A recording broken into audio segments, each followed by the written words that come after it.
Good morning, everybody. I am Magiabella, and I am here for the Biophilic Alternative. I am your Sunday host, and today I had a little bit of an issue because I had so many different things that were running through my mind, and I was going to do a video today on opening up your psychic gifts and some of the exercises that you could do to do that. But in the process of starting to do some of the research of what I wanted to compile in there, I ran across something else, and a discussion that we had on Witchy Wednesday at the Witch's Lair that because of technical difficulties didn't go out, so most people didn't hear those views on tools. And while I was researching on the psychic gifts, I ran across a story that I had forgotten about from this was a Japanese story in origin, and it's called The Three Treasures. And the three treasures are considered, well, let me just read the story real quick and then that'll tell you.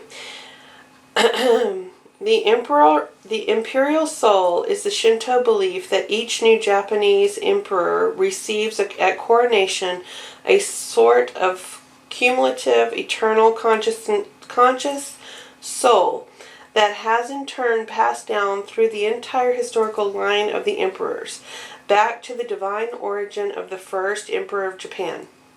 Also passed down from emperor to emperor are the Shansu no Shinki, and believe me, I butchered that, but it translates out to the three treasures. According to myth and tradition, the three treasures were given to the Japanese imperial line by the deity creator of the Japanese, Archipelago. These three treasures are the sacred sword, the sacred mirror, and the sacred string of jewels. Now, but these are not just physical objects. These objects are believed to subsist on three different planes. And how that's pertinent to magical tools is the same way. They exist on three planes. They exist in physical reality as you hold your wand. That is a physical tool, and it's on my altar. But it also exists in the other world. It exists in the universal power flows. It exists on the other side, the side that we're trying to access. And it exists in the third plane, which is in the brain, in the mind, because it becomes the bridge to unlock from the real world to the other world. And the tool is the connection piece that does that. And basically, it is the esoteric occultist saying, as above, as below. So the tools, when people get into this debate over do you need tools, do you not need tools, generally when a new person coming into the craft is starting to read and learn, one of the things that they encounter is right from the beginning, because it is part of the very initial part of your path, is to learn your past requirement of the tools. Every path will be a little bit different on what they require or what their correspondences are to those tools, But for the most part, the tools are a gateway to open up a portal in your mind to open up to the other side. Now, so newbies coming to the craft will tend to see a lot of things out there that says that they need a cauldron and they need this and they need that, and you need a wand and you need a pentacle and you need a chalice and you need all this stuff. And there will be the people coming out there going, no, you don't need anything. You don't need anything but your mind. Well, both are correct. I come from a background of coming through the occultist training first. So I was brought in and I learned through the esoteric occultist teachings. That's what I gained access to first, and that's what that's my foundation, and that's what I have stuck to. Although I have incorporated a lot of other things from other paths, the esoteric philosophies and the occultist views are how I look at it. A new person, no matter whether you call yourself a natural witch or not, because a natural witch will have certain innate abilities more so than the average person that they have access to. And sometimes people think that everything just comes so much easier for them so that they don't need things either. But this holds true for a natural witch to anybody. The tools are where the training starts, and where you start making your correspondences, and where you start building your pathways, and where you start building your ability to access the energies that you're looking for and to perform the things that you are starting to learn to do. In my opinion, you cannot do it without tools. You have to have tools. But the real debate is that these newbies think that they have to have everything, and that all of these tools are expensive. Yes, there can be a lot of tools out there that are expensive, and if you have the money to buy them, more power to you. I found most of the tools that I have ever got the most power and use from, I made myself, or I found myself, or had a personal bloodline connection to. And so, although I have spent money on tools through my years, but I've been around for a long time, so I have been able to acquire tools over time. Not in the beginning. In the beginning, I had nothing but what I could improvise with, and those turned out to be my most powerful tools. The reason they became my most powerful tools is because those are the ones that I learned the correspondences with. Those are the ones that walked with me from the beginning, and therefore they had and held the most power to me. I make the majority of my tools. I still do. I have store-bought stuff. I do. But I, for the most part, use what has meaning to me. Because the tool's sole purpose is to activate a pathway in your mind to open up access through the crown chakra to the other side. So I find it more to me if I make it or I have some personal connection. And I feel that it's probably the same for most people. Now, you may not be able to make all your tools. Like most people can't make an athame. I'm not a metal worker. I'm not going to even attempt to be a metal worker. I have no desire to be a metal worker.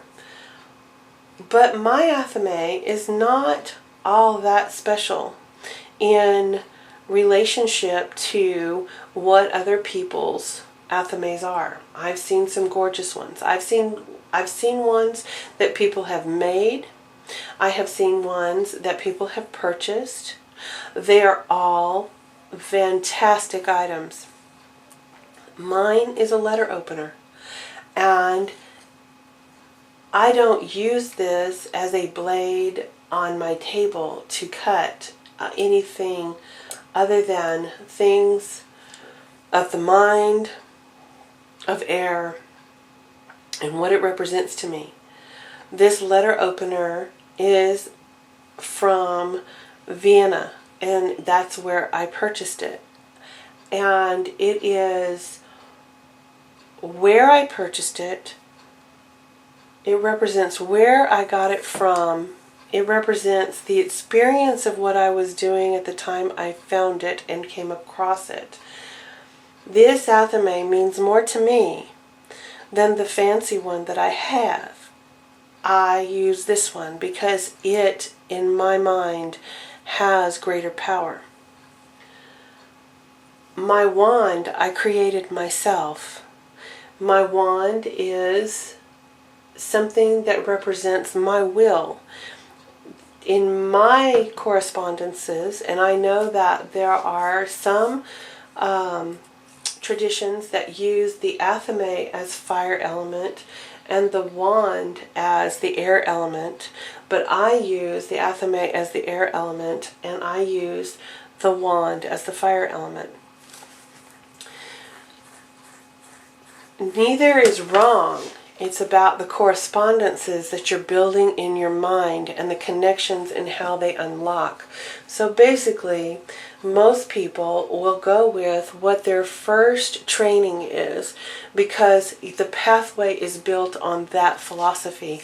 And because of that, they will stick with that because that's the neural net that has been created in the brain to open and unlock the power. And to try to flip these elements on these two tools would be contradictory to what the pathway is already set up in their mind. It can be done, but it's like starting from ground zero again and starting to build the neural net again. Only a little more difficult because now you have a pathway that you're having to close down before you can open up the new pathway. So for me, the wand is fire. It is my will. It is my resolve. And when I use my wand, that is what I'm doing. I am projecting my will where I put it.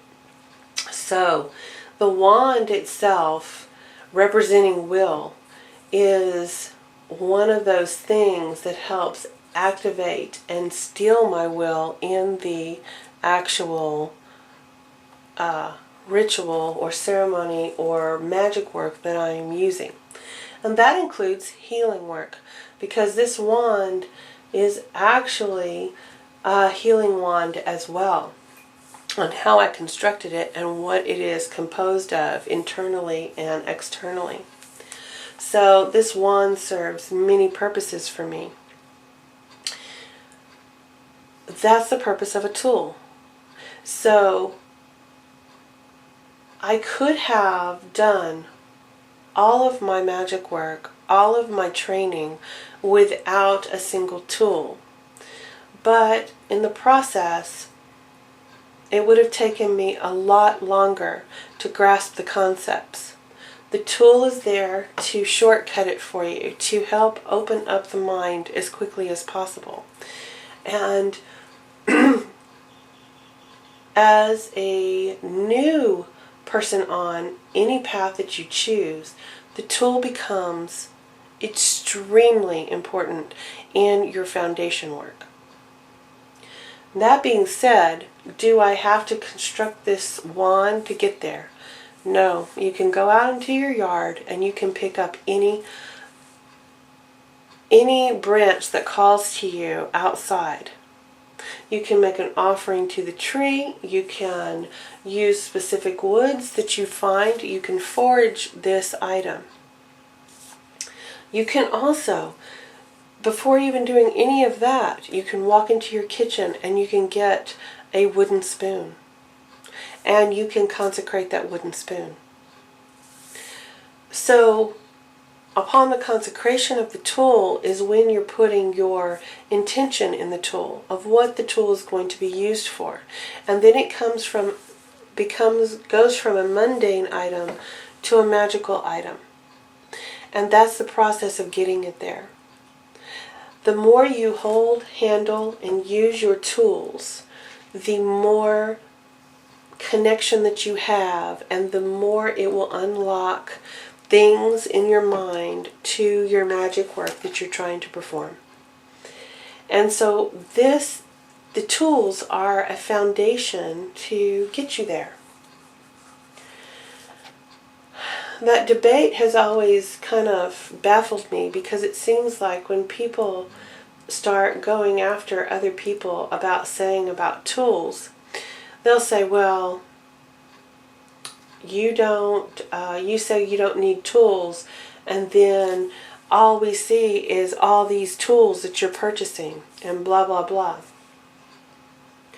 Well, with what I do, I am naturally fascinated with different beautiful objects, and what I find beautiful are magical tools. When I started out, I had no extra money to spend on magical tools. I was raising 3 girls, and I had a husband, and we had a family, we had bills to pay, and we had life to get on with. The magical tools came from what I made at that time. But through time, I have been able to acquire other things because they bring me pleasure. There is not anything wrong with purchasing a tool. There's nothing wrong with making a tool, and there's nothing wrong with graduating to, if you feel they're better tools. The fancy tools that I have bought, I seldom use. Okay, that being said, the other aspect was criticizing people. That was one aspect of criticizing people, because they would have these witchy hauls, and you're saying you don't need a tool, but look at all the stuff you buy. Okay, well, and then there are the people that say, I don't use tools and I don't need to use tools. Well, I probably beg to differ. I could be wrong, because these people could be these people could be actually telling the truth, and they don't use a tool. But what else is a tool? Every crystal that you buy, my bloodstone standing back over there, that's a tool for me. I use it as a healing tool. The herbs that I'm using here and I'm burning on my thing, I use as a tool. That is a tool that is unlocking one of the pathways that I use. Every time I use an herb, a stone, I'm using a tool. Every time I use my pentacle or pentagram, or even draw one in the earth, that is a tool. Every time I pull out a deck of oracle cards or tarot cards, that is a tool. Do I need a fancy tarot card deck? No, I can use a playing card deck. For me, a playing card deck would be harder to use. I like the images that the tarot cards bring up, and those images on the tarot cards, again, are tools to unlock the mind. And unlocking the mind help you go into that state. I love the smell of incense burning. That is a tool, because when I start to smell it, I've trained myself as to where I put my mind when I start to smell the incense. If I use a staff, if I use a besom, if I call that besom a broom, if I use the wand, the athame, the cauldron, the incense, the stones, the cards, the a gazing ball, like Eva was using the other day in her video. If I pull out a bowl that I use for scrying, if I pull out a mirror that I'm using for scrying, all of these are tools. But the tool is not in itself the important thing. It is just so that it puts you into the state of mind to open up the gifts. So I just wanted to clarify my viewpoint on the magical tools and why I find that they are extremely important. They're important in my practice. They were important in my path. And I think that they're important to any new person on this path. What you do with the tools may be slightly different according to the path. That has nothing to do with it. It's about that unlocking of the mind to open you to the other world. And that is of the utmost importance. And a new witch will use tools more than a seasoned witch or an advanced witch, but an advanced witch still uses tools. Make no mistake, if I'm off kilter, if I'm out of balance, if I'm having a bad day, if I have a series of misfortunate events, I am going to grab all of my tools and I'm going to get very formalized with my magic, because that's what sets me back into balance. So I'm using the tool to balance myself again, but I'm also using the tool to perform the magic that I need. But the magic is doing two purposes. It is set in motion to fix what I think is wrong, or what I need, or whatever the case may be. But the second purpose is to put me back in focus and balance in my own mind and body. So it works on the physical plane, it works on the mental plane, and it works on the other planes. So this is what I have for y'all today. In the next couple of weeks, I'm going to be formulating another video on opening up psychic pathways and gifts, and letting people know that these psychic pathways, when psychic pathways are very, very important, and these tools are some of the ways that you do the unlocking of those pathways. So I thought it was very appropriate that I start this before I start the other things to open up psychic pathways. And also this links back to Spin Pixie's contemplations on spell work and what constitutes it, and all of the questions involved there.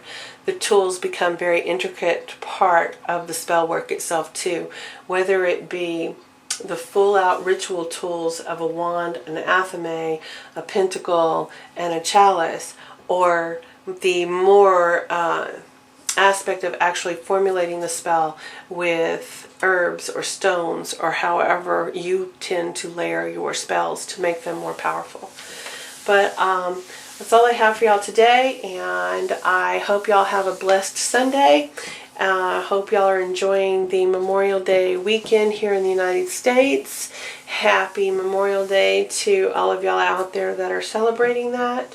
And I will talk at y'all next Sunday. Thank you, and blessed be.